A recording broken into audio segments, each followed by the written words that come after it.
Which has generally had a more positive impact on people's lives? Religion being in power or religion not being in power? I define religion being in power as an organised religion holding significant social, political and/or economic power. I focus on the Judeo-Christian tradition, as this is the religion which has historically been powerful in the West. So when I say religion, I am referring to Judeo-Christianity. Arguably, a religion in power finds it easier to promote or even enforce its key beliefs. Broadly speaking, the key values of Judeo-Christianity are faith in the one supreme God, sexual morality, charity, repentance, kindness and justice.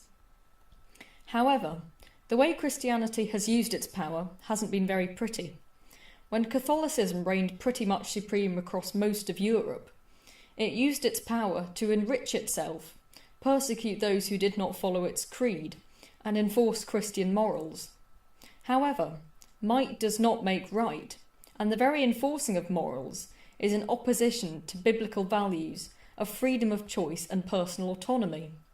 Moral truth cannot be enforced through political power and violence. Alexis de Tocqueville wrote in Democracy in America, "As a nation assumes a democratic condition of society, it becomes more and more dangerous to connect religion with political institutions." The Talmud says that power buries those who wield it, and it seems that being in power has not exactly been in Christianity's best interests. In fact, the abuses of power got so bad that they triggered the Reformation, and in the following centuries Europe rejected Christianity and found new, secular ways of doing science, politics and philosophy.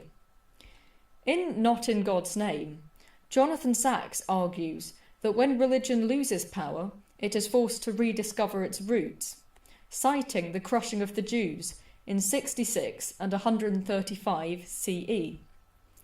Judaism learned to live without power, creating some of its greatest works, including the Midrash, Mishnah and Talmud. The Jews became a people of faith rather than a people of warfare. So it might appear best for people and religion when religion is not in power. However, the effects of this in modern-day secular states seem detrimental.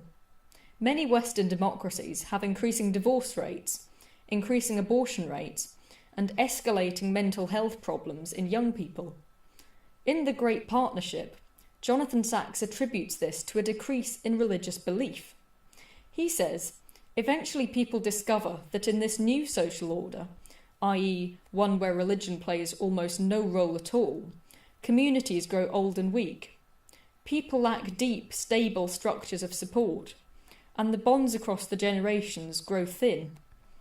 Studies indicate that people who are regular visitors to a place of worship are more likely to donate to charity, and that religious people are much happier than the non-religious. It isn't necessarily better for people if religion has no power in a society. After examining the debate, my conclusion is that a middle ground is best, one in which religion holds no political power, but some social power, where its real influence lies in communities and people, rather than institutions and legislature. Then we are protected from the worst religious and religion-backed corruption, but also from the pitfalls of a totally secular state.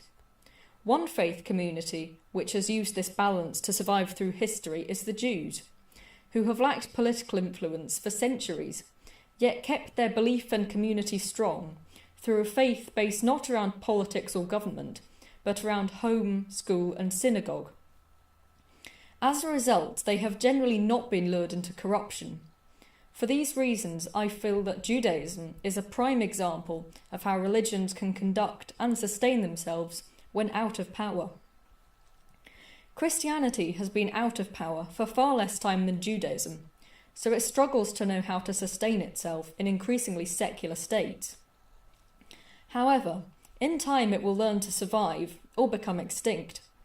It will be interesting to see if other religions can learn from Judaism's example when they too inevitably lose their grip on political power.